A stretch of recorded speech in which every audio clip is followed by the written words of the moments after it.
Assalamualaikum warahmatullahi wabarakatuh. Nama saya Ahmad Mubarak Fathillah dari jurusan Sastra Inggris, Fakultas Humaniora, akan membacakan sebuah orasi dengan tema mewujudkan Muslim moderat dan peduli bangsa Indonesia tangguh. Indonesia sebagai negara yang berpendudukan Muslim terbesar menjadi harapan dunia, terutama umat Muslim, untuk bisa berkontribusi dalam menata kehidupan global yang saat ini semakin kacau. Kata dunia yang damai menjadi sebuah mimpi yang semakin hari semakin susah diwujudkan. Perang berkobar di mana-mana, termasuk di negara yang mayoritas penduduknya beragama Islam, seperti di Suriah, Afghanistan, Irak, dan yang terbaru adalah konflik di Yaman. Apakah yang bisa dilakukan Indonesia? Sebagai salah satu negara besar, sudah menjadi kewajiban bagi bangsa Indonesia untuk bisa berkontribusi dalam menghadapi segala problematika yang dihadapi dunia, terutama dunia Islam. Usai Perang Dingin, Samuel Huntington memprediksi akan terjadi benturan peradaban antara Timur dan Barat. Apa yang disampaikannya kini terbukti. Timur yang merujuk pada dunia Islam saat ini menjadi sorotan dunia. Banyak negara berpendudukan Muslim berada dalam kecamuk konflik atau bahkan perang. Selain dari konflik yang terjadi di negara berpendudukan Islam, adanya kelompok radikal yang mengatasnamakan Islam, terorisme, dan fenomena Islamofobia semakin menguatkan tesis Huntington. Menyikapi fenomena ini, segala yang terjadi dan memiliki kaitan baik langsung maupun tidak langsung dengan dunia Islam, Indonesia seharusnya berada dalam barisan depan dalam menuntaskan permasalahan tersebut. Harus disadari, terkait kecenderungan konflik yang terjadi dalam dunia Islam, posisi Indonesia sangatlah menarik.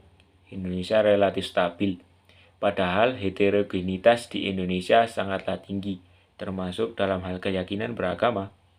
Menurut penulis, Pencapaian ini tidak lepas dari kondisi mayoritas Muslim di Indonesia berpemikiran rahmatan lil alamin. Islam moderat inilah yang harusnya menjadi kekayaan dan kekuatan Indonesia untuk disalurkan kepada umat Muslim di dunia, terutama dalam upaya mewujudkan perdamaian global. Islam moderat sebagaimana pemikiran salah satu guru bangsa dan juga Presiden keempat Kiai Haji Abdurrahman Wahid atau lebih dikenal dengan sebutan Gus Dur, mengajarkan Islam dipahami secara konstekstual, tidak terbatas tekstual saja. Pemahaman ini sangat penting bagi upaya mewujudkan sikap saling memahami dan saling menghormati antar umat berkeyakinan, serta menciptakan perdamaian di tengah-tengah mereka. Dalam banyak kasus konflik keagamaan seringkali diawali dari penafsiran ajaran agama yang terlalu kaku, yang hanya merujuk pada teks-teks keagamaan saja, sehingga dengan mudahnya akan menyalahkan kelompok lain yang memiliki pandangan berbeda. Yang patut menjadi perhatian adalah konflik yang terkait dengan dunia Islam sesungguhnya sangat membutuhkan peran dan kontribusi Muslim moderat Indonesia. Keberadaan pihak moderat dapat menjadi penghubung antara dua belah pihak yang berbeda. Pandangan dan berkecenderungan untuk dilanjutkan dalam bentuk konflik, baik antar sesama Muslim maupun antara Muslim dan non-Muslim, peran penghubung tidak terbatas dilakukan langsung oleh negara dalam hubungan internasional kontemporer aktor selain negara, seperti individu, kelompok kepentingan, organisasi kemasyarakatan, organisasi keagamaan, serta yang lainnya, dapat berperan sebagai aktor penting dalam ranah global. Selain berperan menjadi penghubung dalam menghadapi kekacauan global yang terkait dengan dunia Islam, dengan bermodalkan kondisi dalam negeri yang relatif lebih stabil kondisi sosial masyarakatnya, Indonesia dapat berperan memulihkan citra Islam di mata dunia, terutama melalui diplomasi publik. Diplomasi publik merupakan diplomasi yang dilakukan oleh suatu negara terhadap masyarakat internasional guna mencapai kepentingannya. Sebagai upaya preventif, persuasif, atau dapat berperan penting sebagai penengah mediator untuk menemukan solusi dari setiap konflik yang melibatkan kaum Muslim, menjadi jalur diplomasi keagamaan sebagai bentuk upaya solutif. Terkait diplomasi keagamaan, Douglas Johnston mendefinisikan diplomasi keagamaan sebagai penggabungan dari kepentingan keagamaan dalam praktik politik internasional, yang berarti menjadikan agama sebagai bagian dari solusi kebuntuan konflik identitas dalam lingkup geopolitik masa kini. Merujuk pada definisi yang disampaikan Johnston, setiap konflik antar muslim sejatinya diakibatkan kebuntuan konflik identitas yang umumnya disebabkan rendahnya rasa toleransi antar sesama muslim. Mereka belum bisa memaknai perbedaan sebagai suatu rahmat yang diberikan Tuhan. Kita tidak perlu pesimis dengan kemungkinan Indonesia memainkan peran ini. Diplomasi keagamaan sudah dilakukan oleh Muslim Indonesia. Salah satunya yang sudah dilakukan PBNU dalam menyikapi konflik di Afghanistan.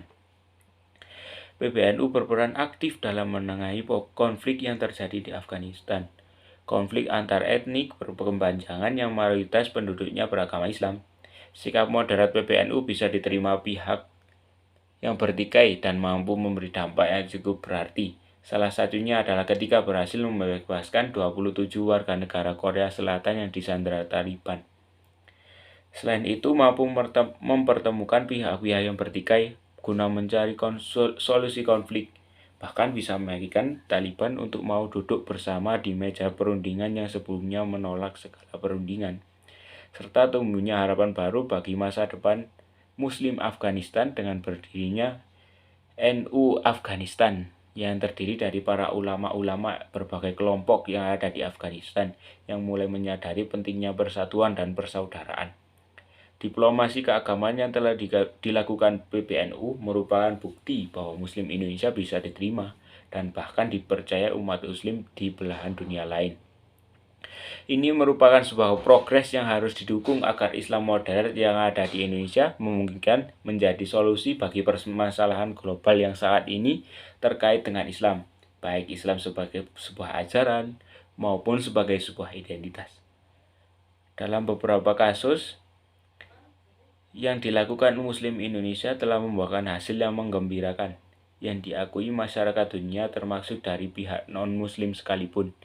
Peluang ini harus dimanfaatkan secara maksimal dalam upaya mewujudkan dunia Islam yang damai dan mampu berkembang bersama demi kesejahteraan Muslim dan kejayaan Islam. Diplomasi keagamaan yang dilakukan Muslim Indonesia dapat menjadi sumbangan besar dalam membangun peradaban Islam. Tidaklah mungkin umat Islam membangun peradaban bila sesama Muslim terus bertikai dan meminggirkan rasa persatuan dan persaudaraan. Bangsa Indonesia harus kembali berperan aktif dalam upaya membangun dunia. Bila dulu di awal berdirinya negara Indonesia semangat yang ditularkan adalah semangat anti-kolonialisme dan imperialisme, maka saat ini semangat yang harus ditularkan adalah semangat kebersamaan dan persatuan dan hidup berdampingan secara damai. Sebaik-baik manusia adalah yang bermanfaat bagi orang lain, bukan? Sekian dari saya. Walafu minkum, assalamualaikum warahmatullahi wabarakatuh.